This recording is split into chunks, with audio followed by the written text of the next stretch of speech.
انا عبد الرحمن من تيم قطفة جامعة عين شمس. الاسك بتاعنا 2 مليون.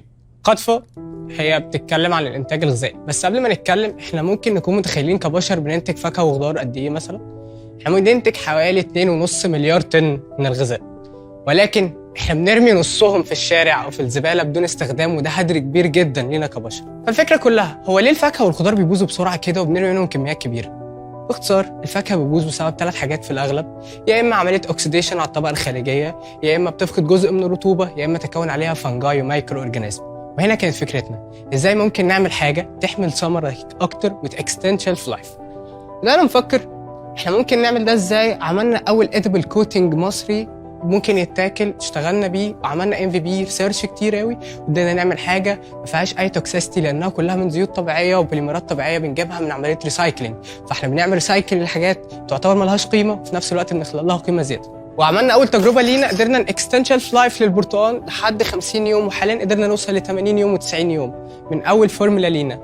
وكل ما بندرس فورمولا بنبدا ندرسها اكتر هي ممكن تشتغل مع ايه. عشان كده اكتشفنا ان الفاكهه والخضار غلطنا لما عملناهم معامله واحده، كل حاجه بتبوظ بسبب طريقه معينه، فبدانا نعمل فورمولا كاستمايز قوي لكل حاجه.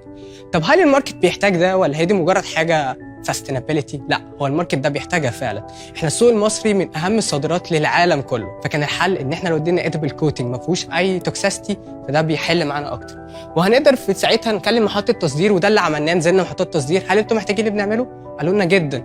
وده نتكلم معاهم ان احنا لو استبدلنا معاكم الواكسنج هتكونوا حابين ده جدا برضو. ساعتها احنا بنحتاج ترخيصات من FDA بكل المواد بتاعتنا، وساعتها ممكن نشتغل معاهم.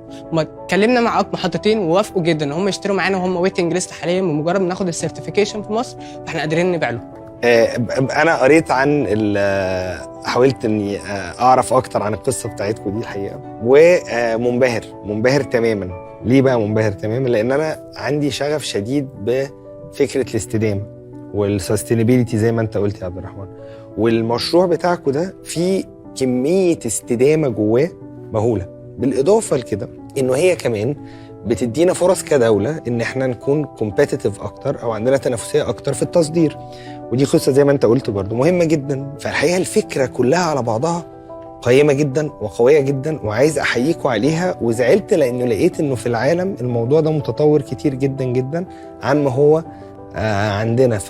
فقطفة من غير ما اسال اي سؤال 500,000 جنيه من عندي، والزملاء بقى كمان.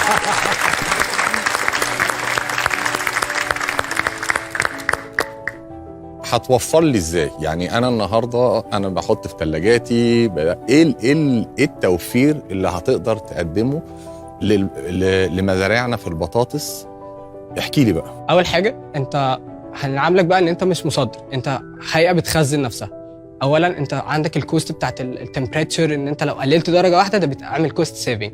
انت بقى مش محتاج تعمل كل درجه الحراره دي، احنا بناخد الكيس بتاعتك ونبدا نحللها في المعمل. احنا ممكن ازاي نعمل ادب يكون سعره رخيص جدا بالنسبه للعمليه كلها، وفي نفس الوقت بيكستند شيلف لايف. فانت مش محتاج ثلاجات بالكميه دي كلها، انت ممكن تزود كمان الساعه، لان انت مش محتاج تكون المكان مجهز بشكل كامل. انت ممكن تجهيزات معينه وتكون فعلا بتشتغل معانا، والادبل حاجه بسيطه جدا، وعمليه الرش هتكون بسيطه عندك وبتكستند مش بس. انا هخلي الR&D بتاعنا يشتغل معاكم ويخفف عنكم الكوست ده. يلا مش هتبرع بحاجه بقى، انا هتبرع بالR&D.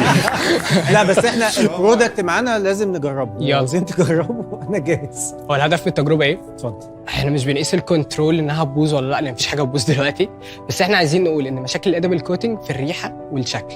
يعني المفروض في ناس كانت بتبدا في التجارب ولما تيجي تعمل بتحس ان لا في قطع متكتله او لا، احنا قدرنا نعملها بنانو امالشن او بتكنولوجي، قدرنا نطور فيها ونسرش فيها اكتر، فبقت الحاجه بمجرد ما بتترش ملهاش ريحه ملهاش طعم. فهو ده الهدف من الادبل كوتنج.